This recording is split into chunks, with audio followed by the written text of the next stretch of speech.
जी आज किस मसले को लेकर मैं सीधा बोल रहा साथियों, पगड़ी समाल जट्टा किसान संघर्ष समिति हरियाणा की राज्य कमेटी की आपातकालीन मीटिंग आज फतेहाबाद की जाट धर्मशाला में की गई, जिसकी अध्यक्षता हमारे राज्य के प्रधान साथी मनदीप नथवानी ने की। पिछले 3 दिन से लगातार जिस तरह पुलिस की कार्रवाइयां किसानों पे हो रही है, उसके खिलाफ हमने ये मीटिंग आयोजित की थी। इसमें हमने कुछ फैसले लिए हैं, उन फैसलों की जानकारी साथी मनदीप आपके बीच में साझी करेंगे। साथियों, आज़ादी के बाद पहली बार किसानों के ऊपर जो हरियाणा सरकार तशद्दुद कर रही है, हम उसकी घोर निंदा करते हैं। लोकतंत्र पे सरकार हमला कर रही है। अपनी बात कहने का अधिकार, आंदोलन करने का अधिकार हमारे देशभक्तों ने कुर्बानियों से ये लिया है, मगर जो हरियाणा सरकार की ने जो पुलिस ने जो जाति की किसानों के ऊपर, चाहे दिल्ली के लिए किसान जा रहे थे, दिल्ली किसानों की हमारी राजधानी है, कोई आदमी प्रोटेस्ट करने के लिए दिल्ली जा सकता है, मगर जिस तरह बड़ी बड़ी दीवारें करके किसानों को रोका गया, हमारा संगठन इसकी निंदा करता है। और किसानों के पक्ष में पुलिस की इस कार्रवाई के विरोध में कुछ हमने अहम फैसले लिए हैं, जिसमें कल 16 फरवरी को हरियाणा के सभी टोल 12 से लेकर 3 बजे तक फ्री करेंगे पुलिस की इस गुंडागर्दी के खिलाफ। और साथ ही साथ जो पुलिस है वो हमारे फ़ोन टेप कर रही है, रिकॉर्ड कर रही है, और पुलिस दहशत का माहौल बना रही है। इंटरनेट बंद किया गया, जैसे जम्मू कश्मीर में किया था। गिरफ्तारियां का, यदि पुलिस ने कोई गिरफ्तारियां की किसानों की, पुलिस ने अपनी ये कार्रवाई ना रोकी, तो अगला फैसला हमने हरियाणा को जाम करने का लिया है। यदि पुलिस ने कार्रवाई ना रोकी तो पूर्ण रूप से हरियाणा को जाम करेंगे। तो साथ ही साथ दिल्ली जाने की भी तैयारियां हमारी पूरी है। एसकेएम जिसके नेतृत्व में हमने दिल्ली का आंदोलन लड़ा था, यदि एसकेएम आह्वान करेगा तो हजारों ट्रैक्टर ट्रालियों से दिल्ली की तरफ कूच करेंगे, जिसकी हमारी पूरी तैयारी है।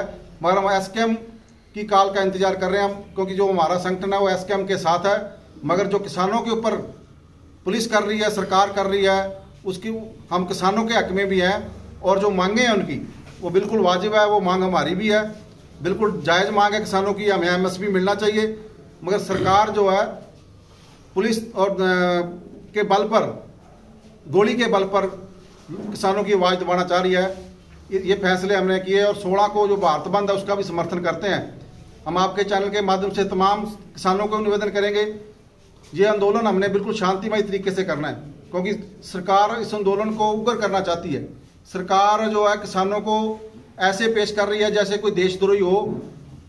पंजाब जैसे, पंजाब नहीं, पंजाब पाकिस्तान की तरह बिहेव किया जा रहा है। जैसे पाकिस्तान के बॉर्डरों पर भी इतनी मुस्तैद ना हो पुलिस, जितना मुस्तैदी के साथ कील लगाए गए हैं, पत्थर लगाए गए हैं, पंजाब के बॉर्डर सील किए गए हैं। आज़ादी के 75 साल के बाद पहली बार हुआ है कि एक स्टेट के बॉर्डर सील किए गए। ये बहुत ही निंदनीय काम है सरकार का। सरकार को बात सुननी चाहिए किसानों की।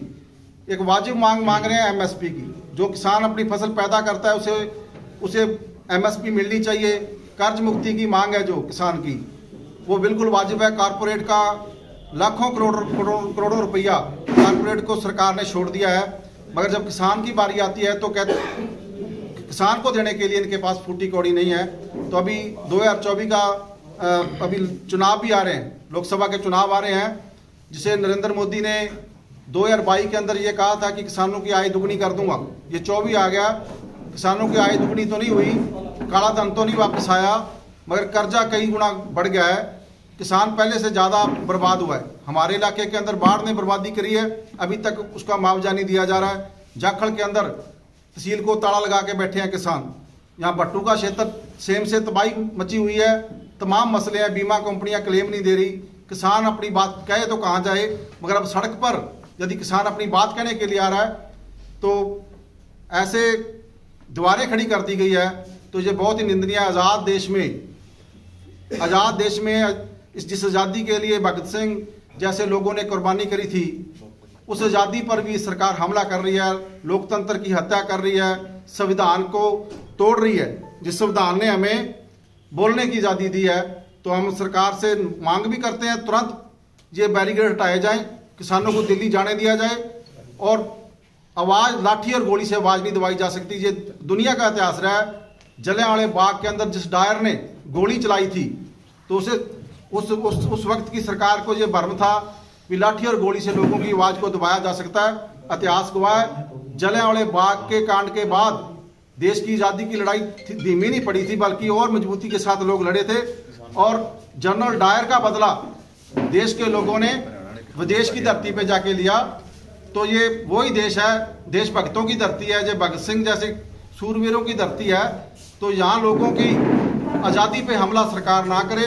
हम बिल्कुल शांतिमय तरीके से अपनी बात कहना चाहते हैं। तो और गाड़ियाँ तोड़ी गई है पुलिस ने जींद के अंदर।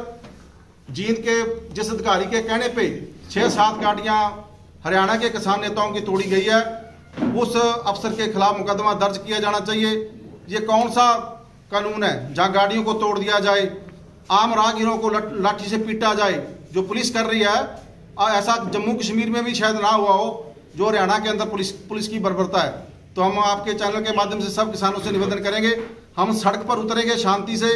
हमें उग्र नहीं होना, क्योंकि सरकार आंदोलन को उग्र करके कुचलना चाहती है। हम बिल्कुल शांतिमय तरीके से अपनी आवाज उठाएंगे।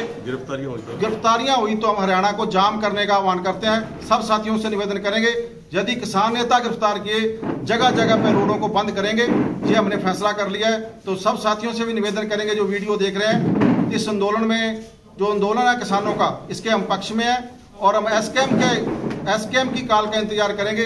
दिल्ली जब एसकेएम ने आह्वान कर दिया तो हजारों ट्रैक्टरों के साथ दिल्ली की तरफ कूच करेंगे। पूरी तैयारी है, मगर सरकार की इस गुंडागर्दी के विरोध में हजारों किसानों से निवेदन करते हैं सड़कों पर उतरें, इस लोकतंत्र को बचाएं, इस आज़ादी को बचाएं। ये आज की इस मीटिंग का जो फैसले हुए वो आपसे हम साझा किए हैं।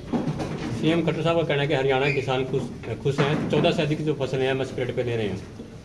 अभी बाढ़ आई हुई है, खट्टर साहब ने कहा था 7,000 रुपया मुआवजा देंगे, तो उसने ठगी कर ली सरकार ने। उसमें जब क्षतिपूर्ति पोर्टल के लिए किसानों को बोला गया आप क्षतिपूर्ति पोर्टल पर नुकसान दर्ज कराओ, तो उस वक्त खेतों में पानी था। उसमें 2 ऑप्शन थे कि आपने दोबारा दान लगा ली या नहीं लगा ली। उस टाइम लगाई नहीं थी, किसानों ने क्षतिपूर्ति पोर्टल पे नुकसान दर्ज करा दिया, बाद में दान लग गई।